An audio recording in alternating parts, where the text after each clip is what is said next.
ٹرتا ہے نا نیک نیتی نال دل دی گہرائی نال ٹرتا ہے تو اللہ تعالیٰ دی مدد بھی وہ شامل حال ہوتی ہے. اور یہ بیسیکلی نہ ایک لسانیت واسطے کوئی ایسا صوبہ بنایا جا رہا ہے. یہ ہر تعصب تو پا کے جو بھی اس جیوگرافیکل باؤنڈری کے اندر آتا ہے نا چاہے وہ کسی قوم نال تعلق رکھے ہے چاہے وہ کسی زبان نال تعلق رکھے ہے وہ اس دھرتی ذاتہ ہے وہ وسیع ذاتہ ہے.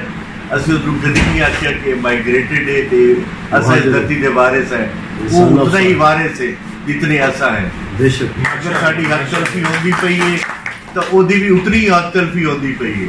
اور انشاءاللہ کل کلانو صوبہ بڑھ سی انشاءاللہ ضرور بڑھ سی وہ بھی اتنا ہی بینیفیشری ہو سی جتنے دوسرے ہو سی. اور تساں دے نال جڑی جڑت ہوندی پئی ہے اس تحریک نو مزید تقویت دیندی پئی ہے. تحریک دن ب دن مضبوط ہوندی پئی ہے.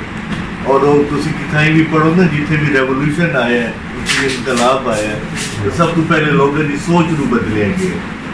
یہ پسی ہوئی قوم آئی یہ وہ شخصیت پرستی دے غول تو باہر نہیں نکل سکتی پئی لیکن الحمدللہ ہوں تھوڑے جہاں نوجوان دوست شامل ہوندے پے وہ جڑی ایک پسی ہوئی سوچ آئی نا وہ ہوں اپنا مطالبے کی ہر شکل وہ مضبوط ہوتی پئی ہے. وہ واضح مثال ہے کہ پچھلی دفعہ الیکشن اور سارے اتنے لغاری خاندان کے جڑے چیف ہیں جمال لغاری ایک نوجوان گریجویٹ لڑکا ہی وہ کھڑا ہو جائے سامنے میں تھی کیا کرنا آئے ہوئے تھے 5 سال بعد شکل بھی کھائی نہیں اپنی پرفارمنس بھی کھاؤ تو میں سمجھے نا کہ یہ ساری وہ تحریک کی اچیومنٹ ہے کہ جو نوجوان اتنے کھڑا ہو کے وہ دادا پہ آئے تو تھوڑے امن نال سانو ساڈا مزید حوصلہ بچے ہے اور اللہ تو امید کی جاتی ہے کہ ہیلو گائز سبسکرائب کریں میرے اس چینل کو اور پاس میں بیل کے آئیکن کو دبائیں تاکہ آپ کو مل سکیں میری اپڈیٹس.